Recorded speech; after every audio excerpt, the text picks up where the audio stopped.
Name the country in the Middle East that has the values, generally speaking, that we have. I can only name one.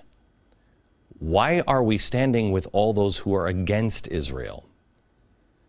They've tolerated more provocations than probably any other country in history. And despite having enough arsenal of nukes to obliterate their enemies, believe me, they can take care of themselves. How many have they lobbed? Answer, 0. While everyone complains about all the evils that Israel has done to the Arabs and then picks apart each tiny imperfection with their democracy, by the way, a republic is ugly.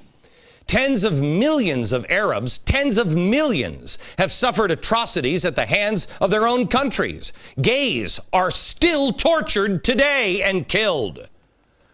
Bloggers jailed without cause. Women humiliated, raped, and murdered. Dissidents killed. Protesters shot. Terrorists born. Suicide bombers given by their mothers.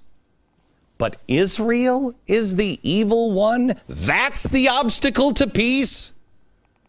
Let me ask you this. How many homosexuals have been stoned to death by the Israelis? How many adulterers have been buried up to their neck in sand and stoned to death in Israel? How many bloggers have been jailed without cause? How many terrorists are wearing a yarmulke? But now, the world is being led to the water. That Israel is the evil one, and it's about to drink. Don't drink that water.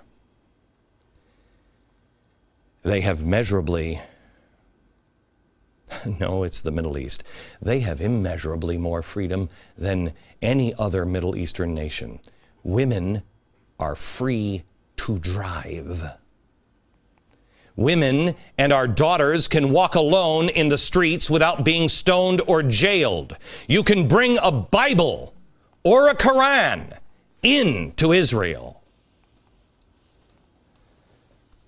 When a woman can't walk down the street alone and be safe, and not because she's in a dangerous neighborhood, but because she walked alone without a man, how do you possibly stand with that country? How do you possibly stand with that? With a group of people that say, I'm going to kill you if you don't go to my faith.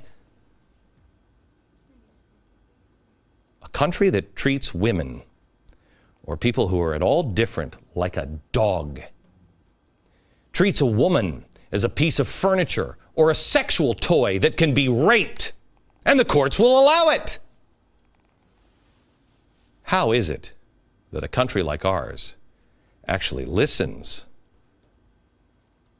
to those evil people saying this is evil, and we believe it? How many Israelis have taken someone off the streets and then beheaded them on videotape just for political reasons? Our administration is siding with the wrong side. They are standing against good and encouraging evil in the Middle East. We are reprimanding the nation that is as flawed as we are and protecting the aggressors. We're protecting the killers and the terrorists. We have gone from a nation who was doing the wrong thing by siding with Mubarak to a nation who is doing an even greater evil by arming Al-Qaeda and the Muslim Brotherhood, which empowers Iran and also, in the end, destroys Israel. It is not difficult to tell good apart from evil. Let's start with some simple ideas. Voting rights. Generally speaking, which is better? Voting rights of Iran, Muslim Brotherhood, those who ran Al-Qaeda? How about free speech? Rights of women, rights of homosexuals. America and Israel? Or the people we seem to be siding with? I stand tonight with Israel.